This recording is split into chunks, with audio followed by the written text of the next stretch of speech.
Friends, आज की इस वीडियो में बात करने वाले हैं अभिक्रिया की कोटि। शून्य कोटि की अभिक्रिया क्या है, अभिक्रिया की कोटि क्या है और प्रथम कोटि की अभिक्रिया क्या है, तीनों को बहुत स्पष्ट रूप से समझेंगे। सबसे पहला प्रश्न दिया गया है, अभिक्रिया की कोटि का अर्थ उदाहरण सहित स्पष्ट कीजिए। तो इसको किस प्रकार से हम उदाहरण सहित स्पष्ट करेंगे, देखिए कि किसी रासायनिक अभिक्रिया में उपस्थित अभिकारक अणुओं की वह संख्या जिसका सांद्रण रासायनिक परिवर्तन के परिणाम स्वरूप परिवर्तित होता है।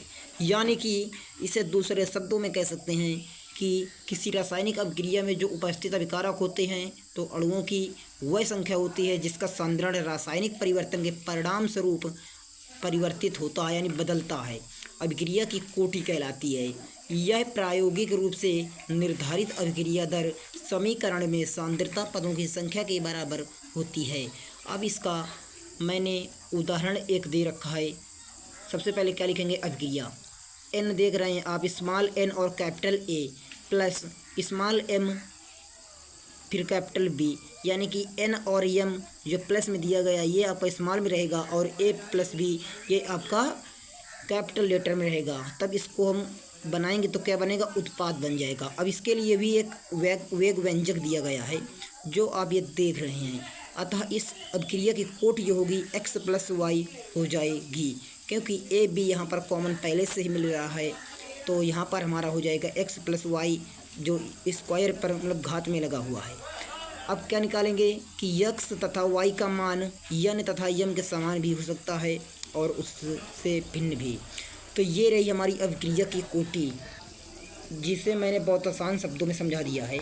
अब प्रश्न दे रखा है अगला नंबर, शून्य कोटि की अभिक्रिया क्या है, उदाहरण द्वारा समझाइए। इसके वेग स्थिरांक का व्यंजक लिखिए। देखिए लगातार 3 सेट में आ चुका है और पिछले साल भी एग्जाम्स में आया था और 2025 के बोर्ड पेपर में भी आएगा।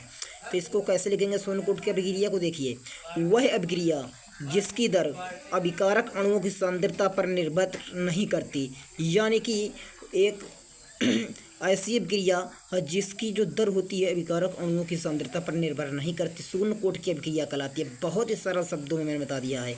अब उदाहरण देखिए, लिखा है 2N2O फिर G, और जब इसे इट इज इक्वल टू किया तो क्या हुआ, AU आरम ऊपर हो गया। आरम का मतलब जानते हो, गोल्ड यानी सोना। 2N2 बना, फिर G यानी गोल्ड बना, प्लस O2 यानी ऑक्सीजन गैस के साथ गोल्ड बना। फिर वेग स्थिरांक का व्यंजक क्या होगा, के क्या मतलब होता है, वेग स्थिरांक। अब जब कैपिटल मतलब इस इक्वल किया तो क्या बना, A0 माइनस A/T। तो ये रहा हमारा शून्य कोटि की अभिक्रिया का व्यंजक, वेग स्थिरांक। बहुत ही सबसे सरल शब्दों में मैंने आपको इसको भी बता दिया है। अब बात करेंगे प्रथम कोटि की अभिक्रिया की क्या है। देखिए प्रथम कोटि की अभिक्रिया के 4 प्रमुख अभिलक्षण लिखिए। पेपर में कई बार एग्जाम्स में आया और इस बार भी आ सकता है। सबसे पहला नंबर है, प्रथम कोटि की अभिक्रिया में अभिकारक पदार्थ का आधा सांद्रण परिवर्तित होने में लगने वाला समय अभिकारक पदार्थ के प्रारंभिक सांद्रण पर निर्भर नहीं करता है। इन अभिक्रियाओं का अर्ध आयु काल वेग स्थिरांक के व्युत्क्रमानुपाती होता है। ये हमारा पहला पॉइंट था। आप सेकंड पॉइंट को भी इसी तरह समझेंगे। प्रथम कोटि की अभिक्रिया के पूर्ण होने में अनंत समय लगता है।